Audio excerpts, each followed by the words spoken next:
Patrick Brown has just published a scathing Facebook post attacking the media outlet that first reported the allegations of sexual misconduct against him.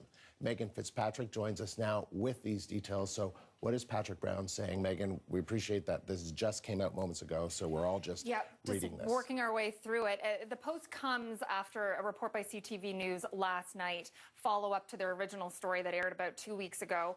And in last night's story, it was detailing how the two women who are accusing Patrick Brown of sexual misconduct are standing by their stories, and talking about the defense that Patrick Brown has been mounting, including hiring a private eye, according to the CTV report, in order to discredit the stories of these two women.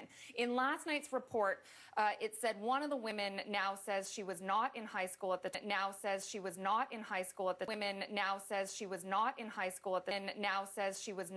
school at the women now says she was not in high school at the time of the alleged incident. That's important because one of the ways Patrick Brown is trying to defend himself is saying when this woman was in high school, I was living in a one-bedroom ground floor apartment, which contradicts her story that the alleged incident happened at his house in a bedroom with a door that you could close. He's saying it's not possible this incident happened because I wasn't living in that type of place. So the fact that she's saying now, oh, it may have happened when I was outside of high school. Oh, it may have happened when I was outside of high school. Now, oh, it may have happened when I was outside of high school. Oh, it may have happened when I was outside of high school shifts that timeline to when he was living in this house. And so that was reported last night, that it may not have happened when she originally said it happened. That it may not have happened when she originally said it happened. That it may not have happened when she originally said it happened last night. That it may not have happened when she originally said it happened.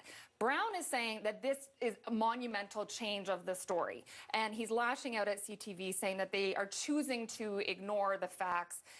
Quite harsh in some of his language. Let's look at one of the quotes that he says in this Facebook post about CTV News. He writes directly saying, this is my message to CTV News. You lied, you defamed me. I will not allow your brand of trashy journalism to hurt another person in this country. So he's accusing them of leaving out pertinent details, saying that they also spoke to an acquaintance of his that contradicts one of the women's story, and they chose not to include that in their report. He also has a message in his Facebook post to the two women accusing him.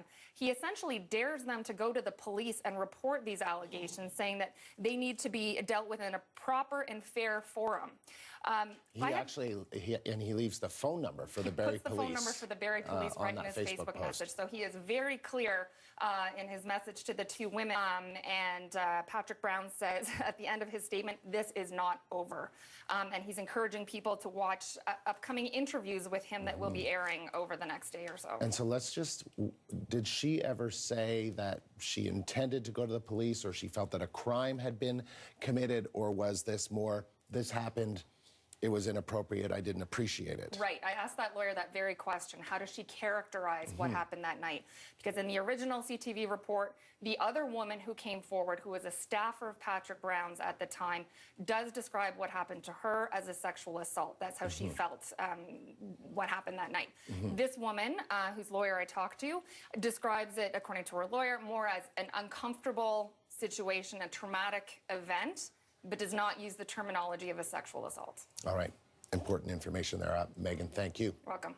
That's not the kind of person Patrick is. He's not forceful. He's not inappropriate. He was seeing me at the time. The ex-girlfriend of the former Ontario Progressive Conservative leader comes to his defense.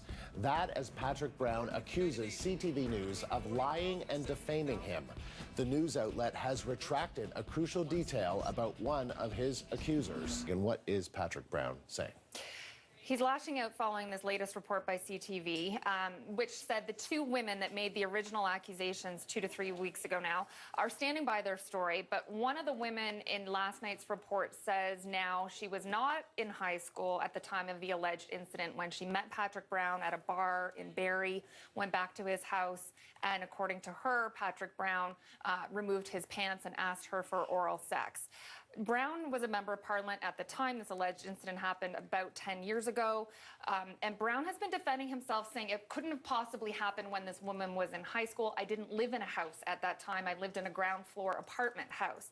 Brown is accusing CTV of interviewing other people that contradict the woman's story and leaving that out of their report. He's calling their reporting phony and a made-up narrative. To make a direct message to the two women accusing him of sexual misconduct, essentially daring them to go to the police. He even posted the number of the Barrie police on his Facebook page, saying, if you stand by your stories, go to the police, tell them your story, and lay some charges that these allegations should be dealt with the proper way, in Brown's words. So he's obviously strongly defending himself, but other people are coming to his defense too, including an ex-girlfriend of his who says she was there the night of the second alleged incident that involved this former staffer.